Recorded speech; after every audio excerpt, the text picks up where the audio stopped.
In the summer of 1940, Germany looked unstoppable. France had fallen. The British Army had just escaped Dunkirk, wounded and exposed. Across the Channel, Britain stood alone. On paper, the invasion seemed inevitable. German soldiers were massed along the coast, barges were gathered, orders were drafted. Operation Sea Lion, the invasion of Britain, was a very real plan. And yet it never happened. Why?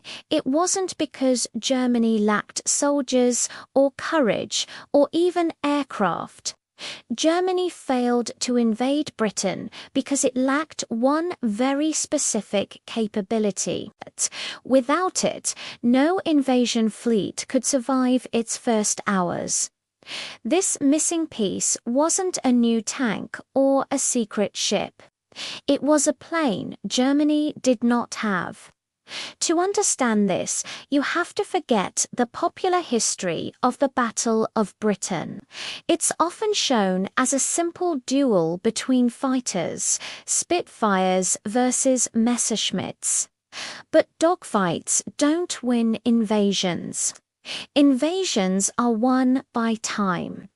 To land an army across water, you need to control the air, not just for a few minutes, but continuously, hour after hour, day after day, over the same narrow stretch of sea.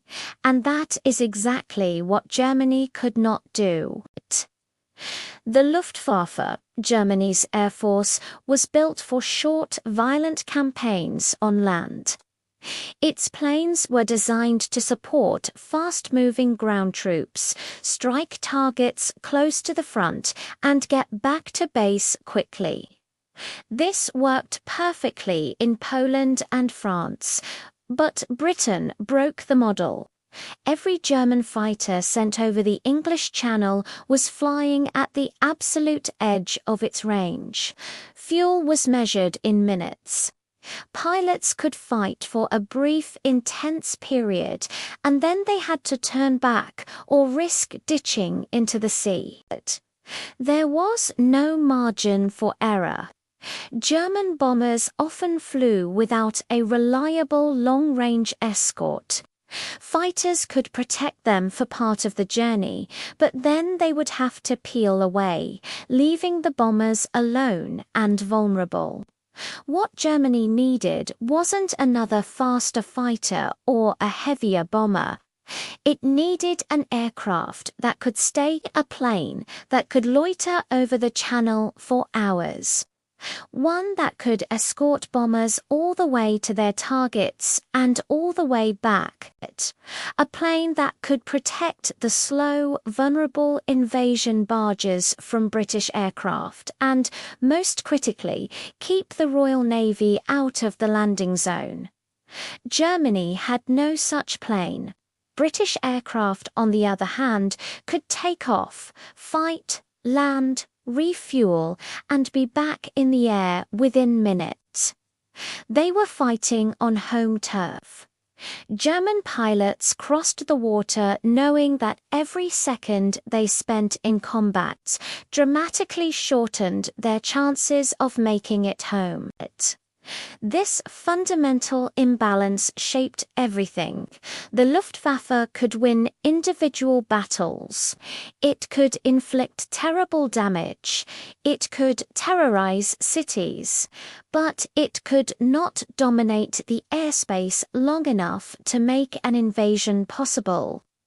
Operation Sea Lion wasn't defeated on the beaches. It was defeated in the design offices years earlier when Germany built an air force for the wrong kind of war.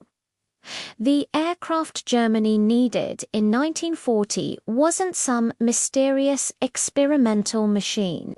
It was a long-range escort fighter, a plane capable of flying far from its base, staying over the target area for hours, and protecting bombers and ships from start to finish. Other countries already had versions of this. Luftwaffe did not. Its main fighter, the Messerschmitt Bf 109, was a brilliant aircraft, fast, agile, and deadly in a short fight. But it was built for continental warfare, for short missions close to home. Over Britain, its limitations were brutally exposed. Pilots often had less than 20 minutes of actual combat time before their fuel warning lights came on. If they stayed too long, they faced a grim choice: try to make it back or ditch in the Channel, where survival was unlikely. German bombers were initially built on the assumption they could defend themselves. This idea came from easy victories in Poland and France, where enemy air forces had collapsed quickly. But Britain did not collapse. As bomber losses mounted, it became painfully clear they were sitting ducks without constant fighter cover. By then, it was too late. The obvious solution would have been to develop a long-range fighter, but German military doctrine stood in the way. Before the war, planners were obsessed with offensive speed, not endurance. They believed wars would be short and decisive. Long-range escorts were seen as inefficient, a waste of resources. So range was sacrificed for speed and climb rate. Everything was optimized for the first hour of a war.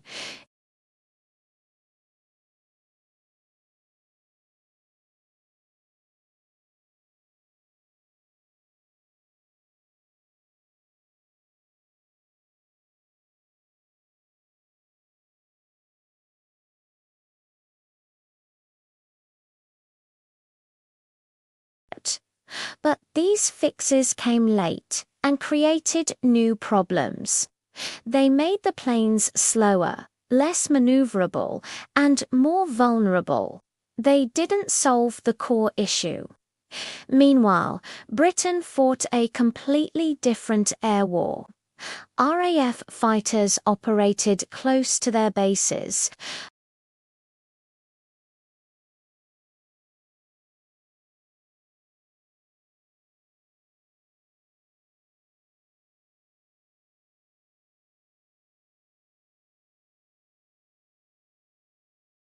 Every German mission was a desperate race against fuel. Every British sortie was a calculated response, guided by radar.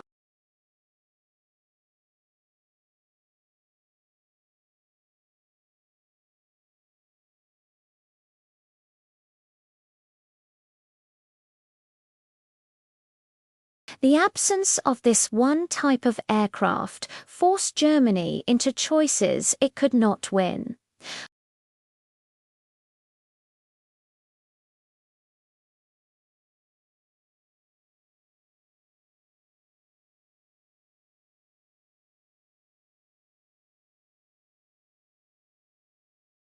An invasion doesn't fail on the beach.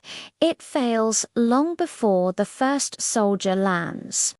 For Operation Sea Lion, the most critical phase wasn't the landing itself, but the hours that followed. Imagine slow barges unloading men, vehicles, and supplies across open beaches under constant threat.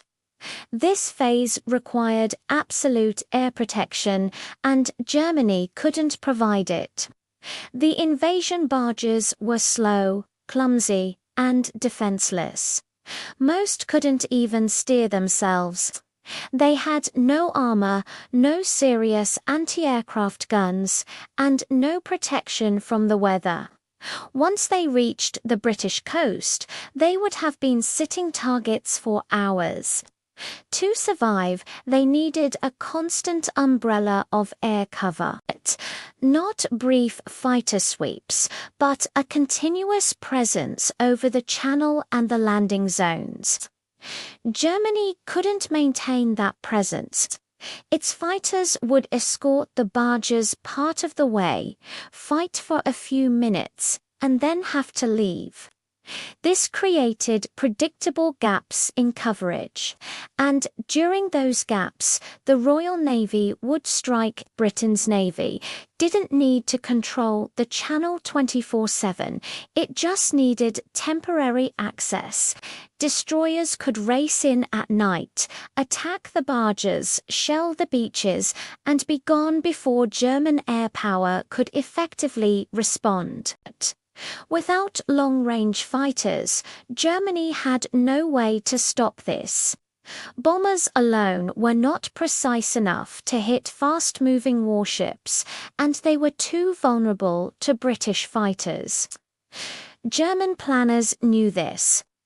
Their own naval commanders warned that once British ships entered the landing zone, the invasion would unravel. Air commanders admitted they couldn't guarantee protection. Sea Lion depended on everything going perfectly and on Britain failing to respond. That wasn't a strategy. It was a gamble. As summer turned to autumn, the weather worsened. The days grew shorter. The seas became rougher. The narrow invasion window was closing. The Luftwaffe could still fight, but it couldn't change the fundamental math. Without a long-range escort fighter, Germany couldn't seal the channel. Without sealing the channel, it couldn't protect the invasion. And without protection, the invasion force would be destroyed. Sea Lion was postponed not because of a lack of courage, but a lack of control. By late 1940, Operation Sea Lion still existed on paper. The barges were still there, the orders were still drafted, but it was already over. The failure wasn't dramatic. There was no single, decisive battle that ended the plan. Instead, Sea Lion died quietly as its requirements became impossible to meet. Germany had built an air force for speed and shock on land. Against Britain, this strategy was fatal. Every option left was a bad one. Bombing cities didn't break Britain's will to fight. Sending bombers without escorts just led to unsustainable losses. Waiting for Britain to negotiate only bought the British more time. And time was the one enemy Germany could not defeat. Each month that passed strengthened British defences. Aircraft production soared. Radar coverage improved. Coastal fortifications were expanded. Meanwhile, Germany's attention was already shifting eastward. The same military doctrine that ignored long-range fighters now pushed for a new land war against the Soviet Union, a war that promised a decisive victory without having to cross the sea.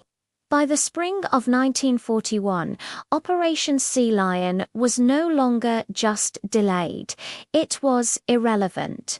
The decision not to invade Britain was a moment of recognition. Recognition that without total, continuous control of the air, no invasion could survive. Recognition that the Channel was not just a barrier to be crossed, but a complex system to be dominated. And Germany simply lacked the tool to do it. That missing aircraft shaped the rest of the war more than any single battle, because Britain remained in the fight. Germany faced a permanent enemy in the Western unsinkable aircraft carrier that would provide bases, intelligence, and eventually the launching point for the liberation of Europe. The war Germany hoped to win quickly became a war of attrition, all because one crucial requirement was never met. The invasion didn't fail on the beach. It failed in the air before it ever began.